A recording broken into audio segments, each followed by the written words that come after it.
Hi, my artsy folks. My name is Elina. I am a musician, a photographer, and a researcher. I have made a decision to start this blog, which will be about art, performance, about artistic organization, management, fundraising, balance between artistic and pragmatic, let's say, and a lot of other things that I'm not an expert in. However, I believe that my experience might be helpful to some of you. Let's go. I'm the founder and artistic director of Intertwining Arts. This is a multidisciplinary art organization. We blend music with other artistic genres, and this happens simultaneously on stage. My goal is to expand the boundaries of a classical piano recital. I play solo piano music while my colleagues, or a colleague, depends on the project, is performing another art genre on stage, even when it is a visual art. It can also be performed on stage. I started preparing my first multidisciplinary project in 2014 and premiered it in 2016 in Paris. Later that year, I founded Intertwining Arts as an official organization. Since then, this organization has premiered 4 projects in total and closed 3 of them. Means that there are several performances, and a film on YouTube was released in order to close the project. The 4th project is currently still in session. You can find out more about Intertwining Arts videos by clicking here, because Intertwining Arts has its own YouTube channel. I'm not going to tell you about every single project in this blog because it's not its purpose. Now, why am I doing this blog? During the last few years, pretty much since the moment I started, I was often approached by colleagues and friends, and I was asked about some things that I use in my practice of performing, organizing, fundraising, marketing, managing my events, which are not only the Intertwining Arts events. I also do other things. I collaborate with musicians and play chamber music. I play solo recitals. I had experience performing on historical pianos as well. And I often feel that it's just not possible to tell everything, even in short, during those few minutes that I have with this person who is, for example, inquiring and needs advice about let's say fundraising or something else.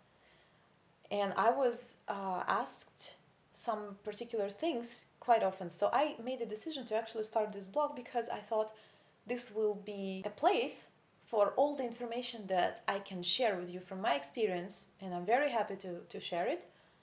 And it will all be here and organized. I will tell you a little about my very first project, not about the project itself, but more about the process that will maybe give you a better idea of my approach and my history. It was a pure experiment.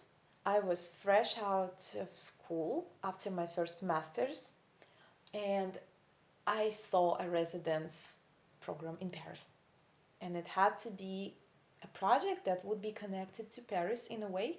And I started to think and to brainstorm the concept of what I could do that has something to do with Paris. So I could submit my application because I really wanted to go to Paris. It's awesome, right? So it was back in 2014.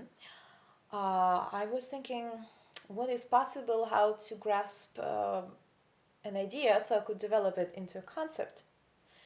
I am a musician and a photographer. I wanted to use both genres because it seemed to be interesting to me. And my mother told me, why don't you read letters of Chopin? And I thought, okay, great idea. And I started reading just for myself. And then I found myself underlining and highlighting certain interesting thoughts, ideas that Chopin was writing to his friends or his family. And I highlighted quite a lot So then I realized that this is kind of enough for a whole script of not a play, but a performance, let's say. And I started searching for an actor. So I asked starting people, who knows anyone, and so on and so on. And this is how it all started. Then it was really amazing because it's not enough time in the world to tell you everything. Of course, I'm not going to. But through word of mouth, through friends, through acquaintances and recommendations, this project happened, and I could not have asked for a better outcome because I had met wonderful people, amazing professionals who became my friends, and I only have the best memories about this project and my stay in Paris. To tell you the truth, I was not accepted for the residence. However, the project was already in process of preparation, and it has gone quite far to just let it go and give up. So I didn't, and I'm very happy. Now I will move on to the very first question that I was asked, not in the order, but actually the very essential question. Once a friend approached me and I was asked how to start. And I looked at my friend, and my immediate response was, of course, with an idea. So, what does it mean? We all have ideas, right?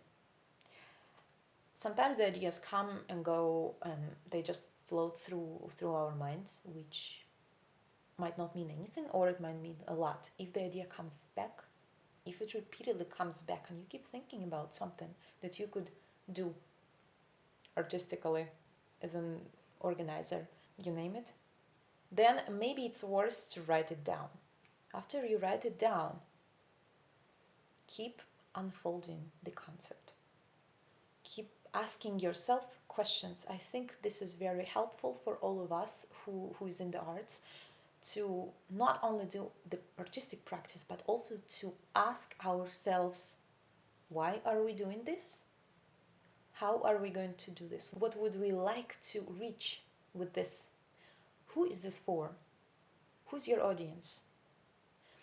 So after you specify all these things, why is your project idea relevant right now, right here?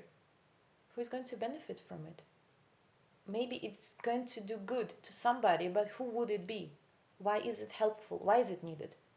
After you think about all these things, if the idea doesn't go away, if you don't think, it's not worth it, if you really think that you should be pursuing your idea, now your concept maybe, it's worth it. It really is. Don't give it up, please. However, it's very important to outline certain things very precisely before you start your further steps. So after you figure out realistically what is it that you want to do, I mean, for example, if I decide that I want to go to the Olympics in ice skating, and I have never tried ice skating, probably even if I practice 6 hours a day or 8 hours a day during the next 20 years, I still won't be good enough, and maybe the age requirement won't fit anyway. But realistically thinking, what is it that you want to do that is possible for you to reach? Then invest your time in this. So it's really important to brainstorm, because this process will reveal whether your idea is solid enough to become a strong project concept. Then when you are done with making your concept, let's go to the real world things, right? Write down what is it very clearly. Write down a few sentences maybe about your project. Who is going to execute it? Is it just you? Are there any collaborators? Maybe you don't have them yet, but who are you going to plan to work with? How are you going to proceed? So what are the project specifics? What equipment do you need? Is there anything special about the venue where it could potentially happen? Or maybe you already have a venue that would be happy to host the project. When would it happen? Of course, now during these times, it's not so easy to plan on this question, but still, theoretically, you should be able to put this into a timeline. So, where, when, why? We already talked about the why, but once again, write it down. Why are you doing this right now, right here? After you're done with these things, with these questions, after you are solid enough, look for the opportunities locally first. Do a research of what's going on in your area. Do a research of the venues. If you need collaborators, I will talk about it a little later, but also first browse what's going on in your town, city, village, country. Check it out. Take a close look locally, because a lot of venues support local artists. A lot of grant programs support local artists. So in a way, it's much more prestigious to be from your area rather than to try to go somewhere where nobody knows you. Now, moving on to the collaborators. Take a look at your own network first. If you're not sure who you want to do your project with, ask people around you. Maybe someone can help you out. Ask who knows people in the field where you're looking, and you never know where the help might come from.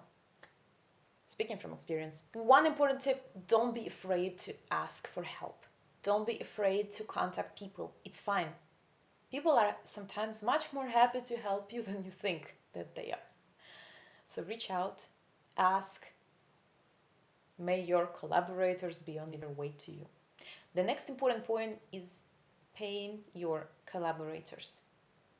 So it can be crowdfunding, it can be money coming from foundations. We'll talk about fundraising, in particular foundations and grants, later in another video.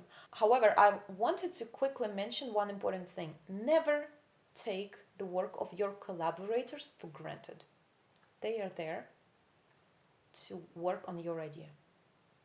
What does it mean? They have to be paid. If you are just starting, you have no free money, no money that you have spare, you don't have a backup, make a crowdfunding campaign. Ask your colleagues, your friends, the people you know to help you out. I did my first project solely on crowdfunding. I had no money of my own. I had debts. I was nowhere, really. It was really hard. However, thanks to the people and foundations who helped me create this first project, you really gave me a jump start. I'm very, very grateful. So, a tip of how to write a good text for a crowdfunding campaign. It doesn't have to be long. We all have no time to read pages and pages of text, right? It has to be clear. It has to show your concept, and it has to make the people believe that it's really relevant. Would you donate some money to something that you feel is not relevant? You probably would not, right? So it's the same. Write out your text and let it sit there for a few days. Then take a fresh look at it, as if you have never seen it before. Send it to a friend, to a colleague, maybe to one of your collaborators. Send it to someone who can proofread it for you in a way that they can tell you whether this text is really touching something, whether they would donate and help this project. One more important thing is that if you are writing in a language that's not your native language, make sure, this is super important, make sure that you give it to someone to proofread. The text has to be grammatically correct, it has to make sense, it has to be literally correct, it has to be smooth and interesting, catchy. If you're experienced in writing, great, you probably got a bingo. If not, again, ask for help. Find someone who can really assist you with this, because no one will donate to a project the description of which they just don't understand, right?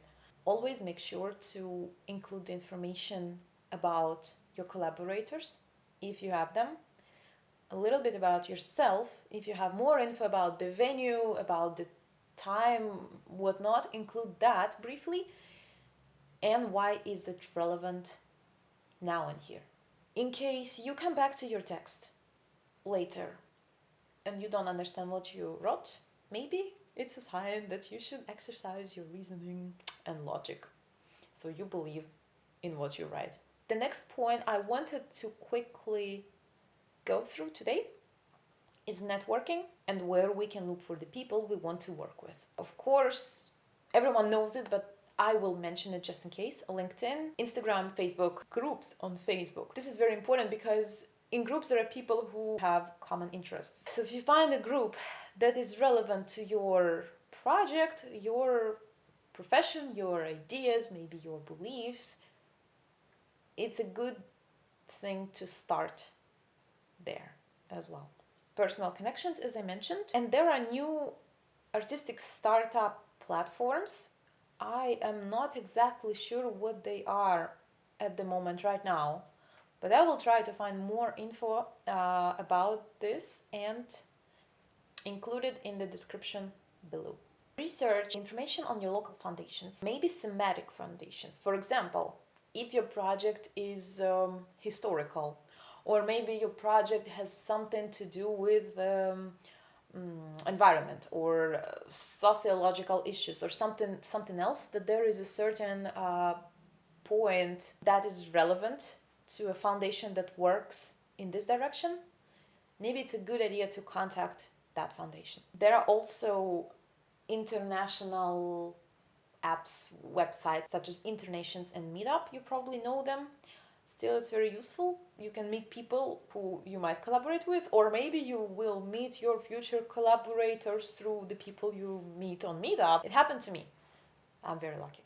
But it's because I was involved in events and then I met other people. So go to events, participate in local events, or not local, international. Now it's mostly on Zoom, unfortunately, but still, when you can, be present somewhere online. When it's interesting, why not? Maybe you will meet someone, or meet someone who knows someone else. Never know. If you know Fractured Atlas, it's great. Maybe you're already a member. Fractured Atlas gives you a fiscal sponsorship, which makes you able to apply for grants for foundations. It gives you a 501c3 status, which is a non-profit status. However, you don't have to do the paperwork. You don't have to learn all the rules of becoming the real non-profit. So you can research more on that, or I will include information about Fractured Atlas in one of my next videos about fundraising particularly. If you are studying, or maybe you were studying recently, many schools, many universities, conservatories, fine art schools, you name it, have career offices or career development offices, something like that. Check it out whether your school has one of these, and if it does, go there, make an appointment with them, online, in person, it depends on the regulations of your country, and ask them about what they can offer, because you never know. Sometimes they have even job offerings available, or they can give you maybe a list of foundations to apply, or some new startups, or some student initiatives or alumni initiatives, something like that, that would actually give you a sense of direction in a way, and maybe also expand your network. I hope that this video gave you some food for thought if you are thinking of starting something, especially during these difficult times. It's not easy for artists. However, we can all think of how else we can apply our profession, something we have been studying for our whole lives, maybe in a new direction. Think of new directions, think of your ideas, brainstorm them, write out your concepts, and go on. This is the time now for you. If you're waiting for a magical punch, this is your punch. I hope you all enjoy your week. Comment with questions. What would you like to hear from me? Subscribe, hit the bell button, and I will be releasing a new video shortly. Bye.